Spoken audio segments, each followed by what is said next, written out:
Guys, we are back. We're back. We are back. We are officially back.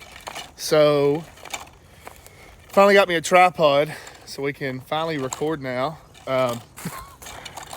And I've got some surprises.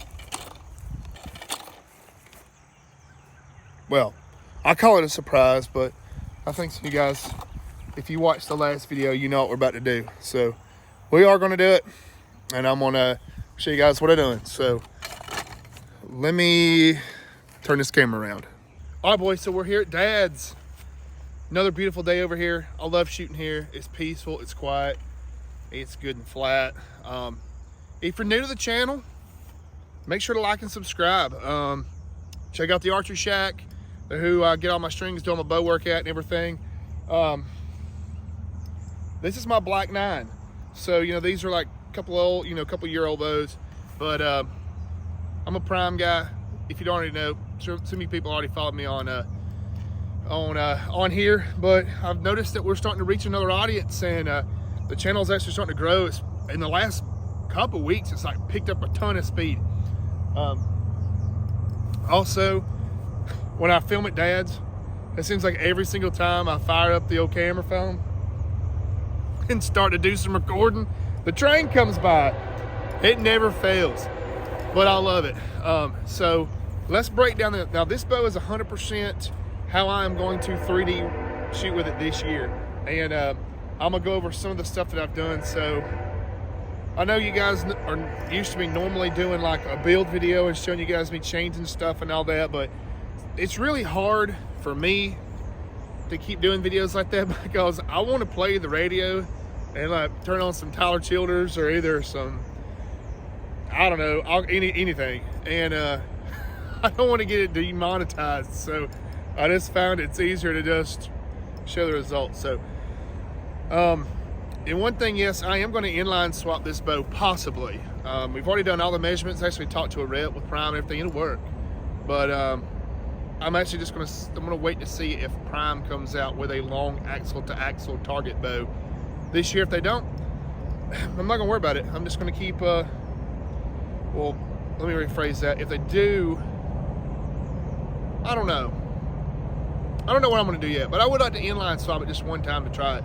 But I have already had all this apart and actually put inline cams on it, and eventually we are gonna make some strings. But I'm gonna quit rambling and I'm gonna tell you guys what I'm doing. So I put 80-pound limbs on this bow, and some of you guys are gonna be like, I already hear it in the comments. But guys, you gotta remember, I am 267 pounds of like cornbread fed, bush light, natural light fuel, right? I mean, I've always been stocky and strong. I'm just naturally strong.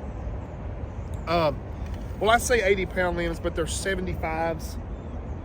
It tipped the scale at like 76, 78 pounds. So I'm gonna call it an 80-pound bow.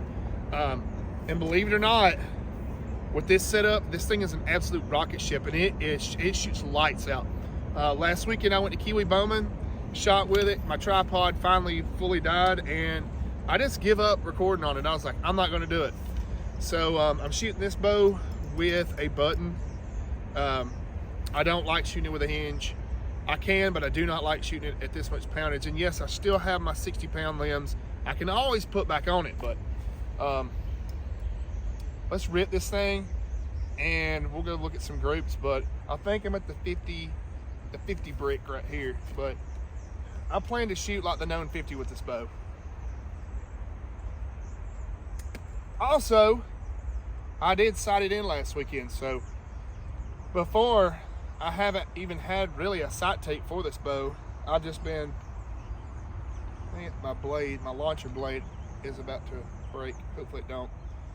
That little plastic piece, it's just barely hanging on. I gotta find some more of these or order another one of this style of blade. If any of my viewers have one or know where I can get one, I need one. But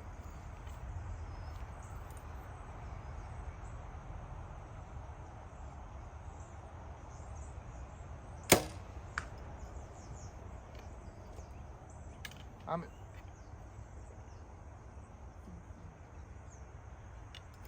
uh-oh. I gotta make sure I'm at the right yardage.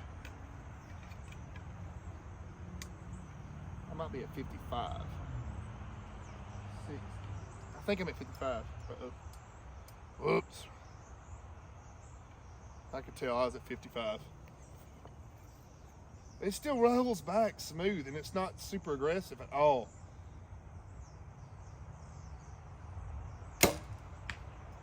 I mean, it actually feels so good. It really does.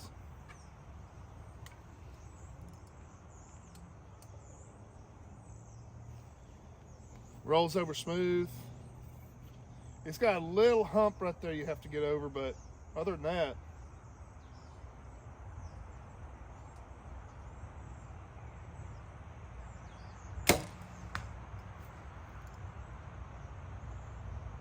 maybe I am at 50 yards. I am at 50.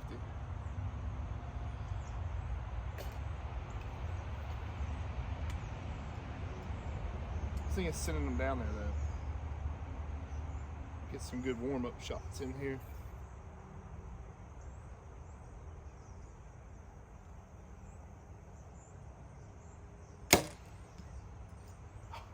Yes. Oh yes. And I'm way more comfortable with this bow being a heavier poundage. So I do have custom-made stabilizer bars that my brother and me are putting together. Hopefully eventually we'll start to have some for sale. Maybe.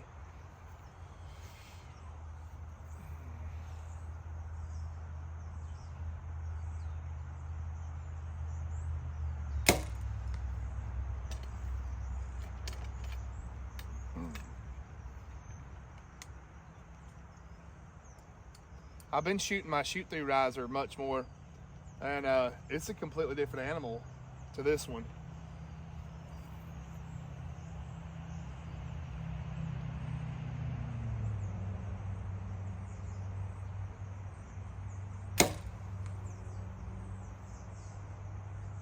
I might not have put the right tape on it because it seems like I'm shooting low with it.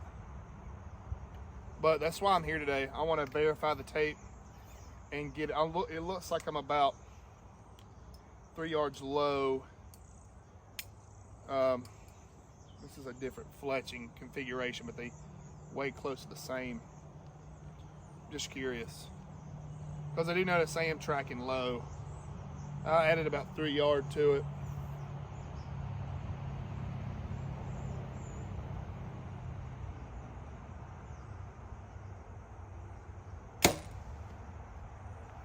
Okay, that was much better.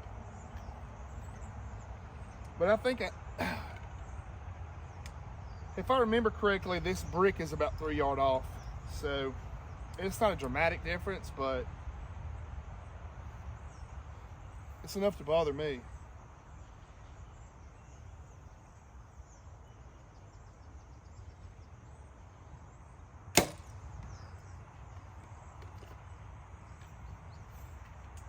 Gotta be about a 3 yard difference. We're gonna go down there and look in a minute.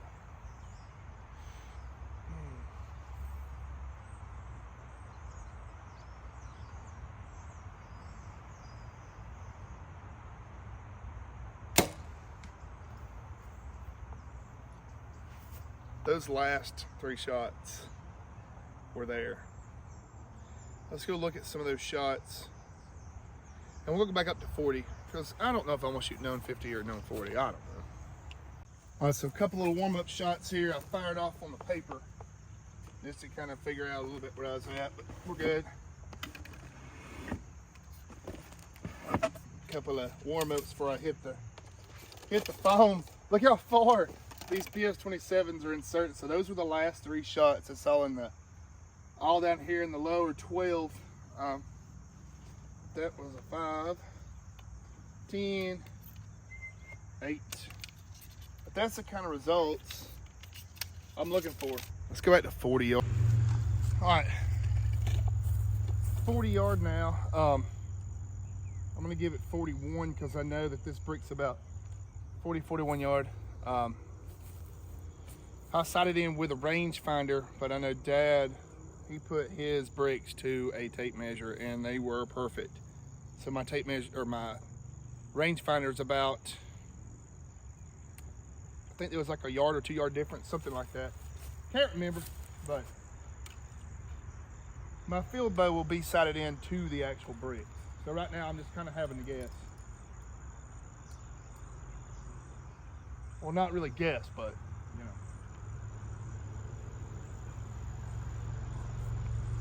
I'm gonna try to shoot with glasses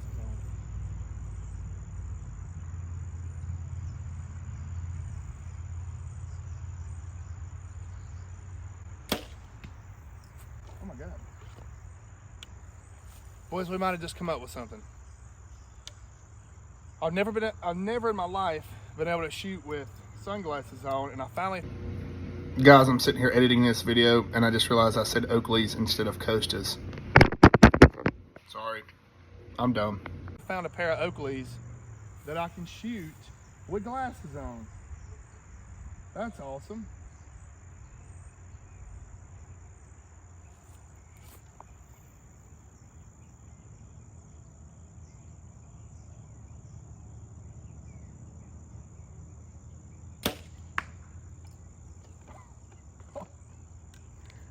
Oh my God, that was perfect.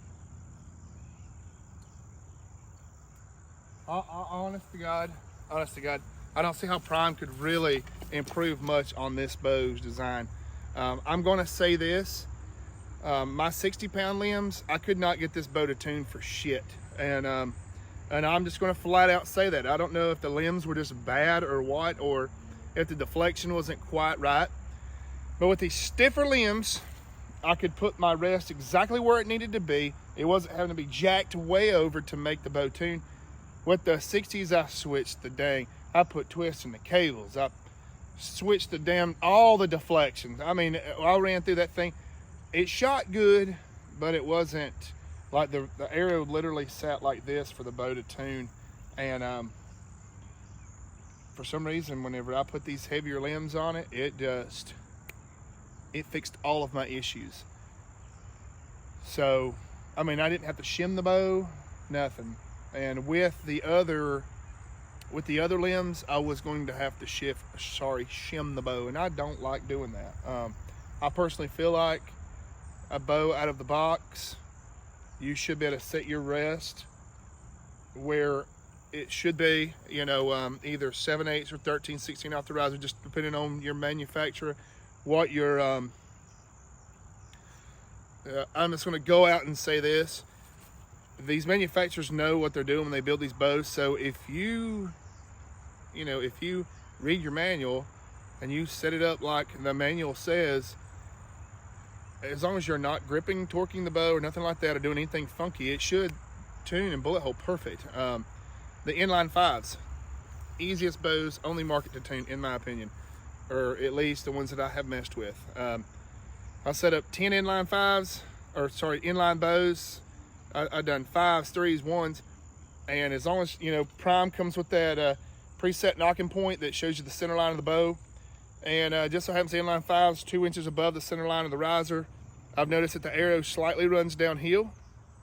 It's not level to the levels, but they all bullet hole. And I mean, like, I've shot bear shaft at 40 yard and hit where the 20 yard did. I actually have videos of that somewhere in the archives, but no lie, it works. It works great. And this one, no exception. I mean, all I did was once I put the limbs on it, you know, I set the rest back like it's supposed to be. I think it's 13/16 off the riser, to my knowledge, is what I read. And it immediately bullet holes. Perfect. Bear shafting. I never was able to bear shaft tune this bow. I shoot a bear shaft at 20 yard and it would kick off. It was crazy. And the arrows that I'm running is PS 27s, 120 grains in the front. I think carbon to carbon, 29 inches, something like that. And it's great. I will say this too. The other bow, the 39 that I've got, well, this is a 39 as well, but the other 39, the shoot through rods, the older bow, that was probably one of the best tuning bows I ever had, or have ever had. I mean, I've still got it, but other than it tuned as easy as the inline series did. I literally took the brass piece out, put the arrow right there, center line of the bow, set it up 13/16 off the riser, and that thing, it'll bear share a bullet hole. I mean, it shoots perfect. And of course, I made plenty of videos about that bow. Let's launch one more down there.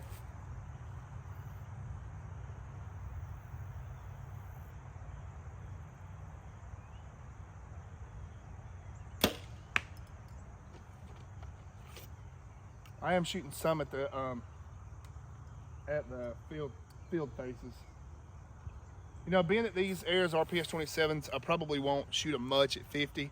Not that they don't perform well, it's just, you know, this is a large diameter arrow and they're real susceptible to wind. And, you know, there's nothing to gain by shooting the 50 class.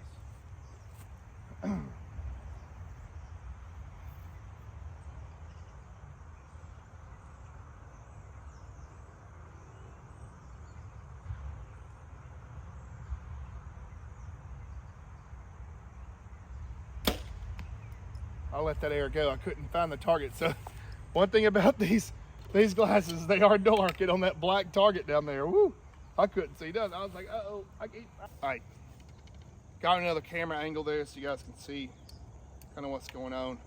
I might shoot a slow-mo too here in a second.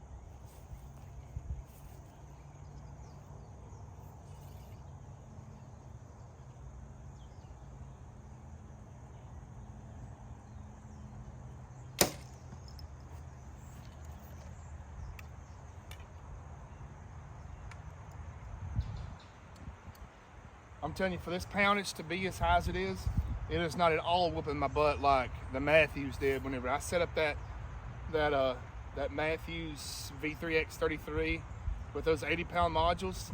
I couldn't shoot it. Could not shoot it at all. It was bad. It was so hard to shoot. This one, I mean, when it rolls back, it's there.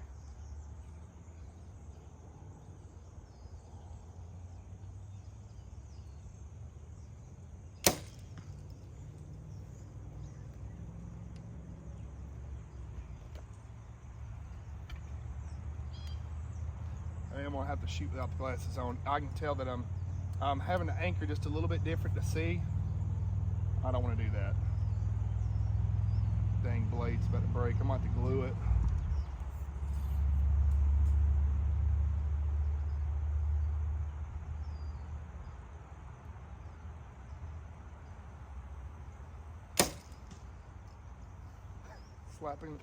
Slapping carbon down there, guys.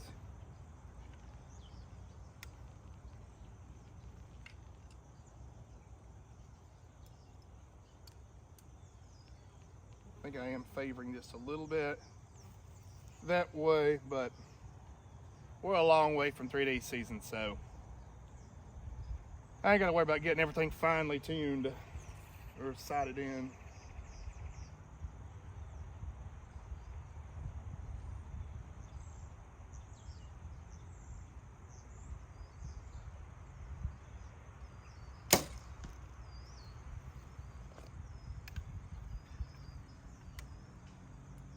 You know what? Let's try it. Let's try it with a hinge.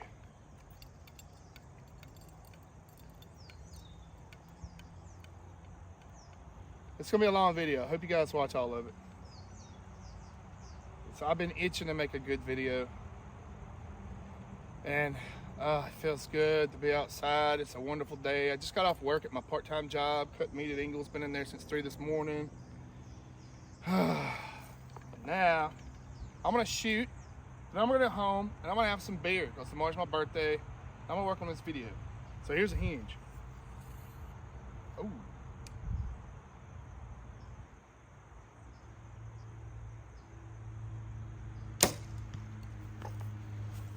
God, it felt good. Let's go peek at those. I mean, they're not the best, but Certainly not my worst.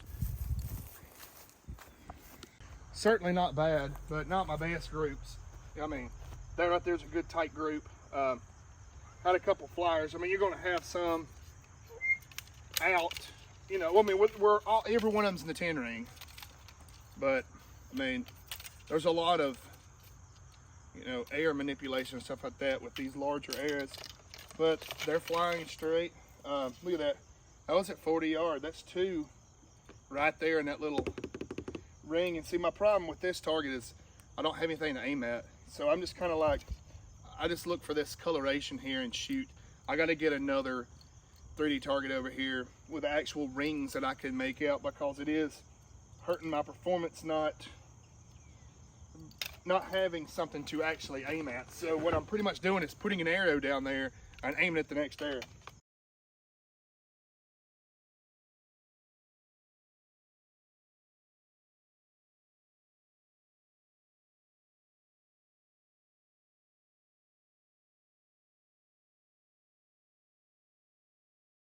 So one little thing that I am noticing, just shooting the hinge to the button. The hinge I'm shooting just about 3 inches to the left. With this one I'm shooting pretty much dead on. So I think it's just a difference. Could be in the thickness of the release. They're about the same, but I think it's just a little bit different anchoring. I know I anchor with the hinge slightly different, but the hinge is more, I like to set up a bow to shoot a hinge. So I know a lot of people say you can do either or with both. You can, but I'm trying to shoot precision.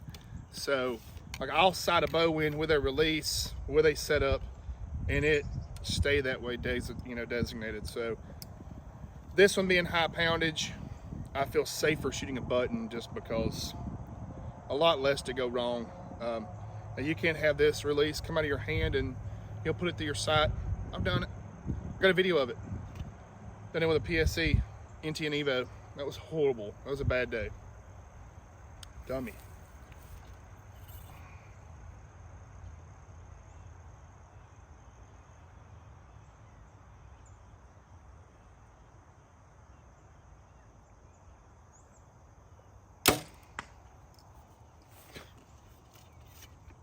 That's awesome. Some of y'all might be wondering why I'm shooting 2 different vanes. They're both tack vanes and both 4-fletched. One of the shield cuts and one of the tack drivers. My brother actually, he gave me a bunch of arrows, or I bought them from him, because he shoots the exact same length and set up exact the same as mine, but his are with shield cuts, mine are with 2.75s. His are wrapped, mine are not. I'm not gonna refletch them, the tack drivers. Not unless I knock the vanes off. So, you know, it's just too much work.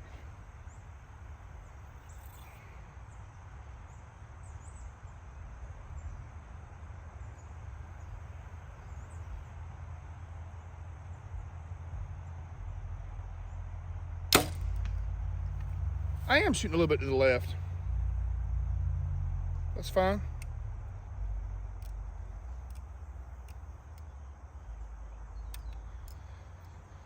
Do gotta remember too, at one point in time I sighted this sight to shoot with my other bow.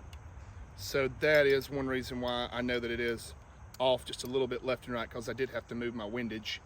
So that's, I don't think I got it exactly back where it was at.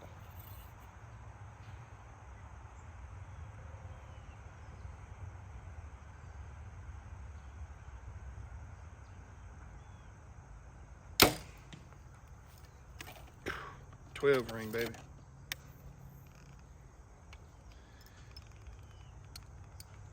And I really like this button. I'm able to load up a little bit on it, pull through that shot. I still kind of squeeze the trigger just a little bit, but it's nothing like the crazy target panic punch crap I had going on before. This one here, I'm able to really wrap my thumb around the bottom of that barrel, and then I just kind of squeeze into it, and well, I'm just like make a fist and shoot it. That's just the method that I've developed myself to shoot it. That's the way that I have a hard time with like the whole trying to pull through with a button. I just don't the theory's there. I understand the theory. I know how to do it, but it just don't feel comfortable for me to do it. If I'm gonna pull through a shot and do that, I'm just gonna shoot a hinge. I mean, but it's taking some discipline not to do this. Whoa, not to do like with this, like my other buttons. I was like, bow. With this one, I can really wrap in there.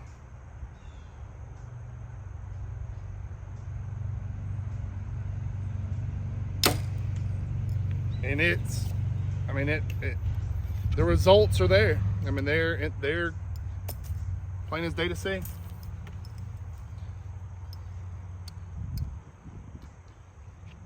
Let's try one.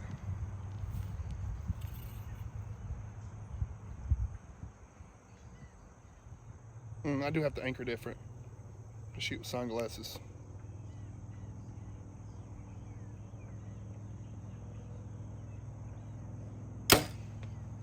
So I guess if I wanted to shoot with sunglasses, I would have to, like, that'd be another thing. Like, I would have to find where I could be the most comfortable.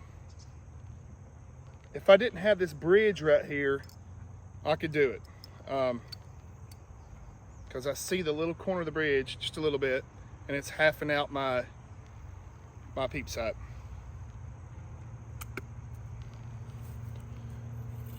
Oh yeah.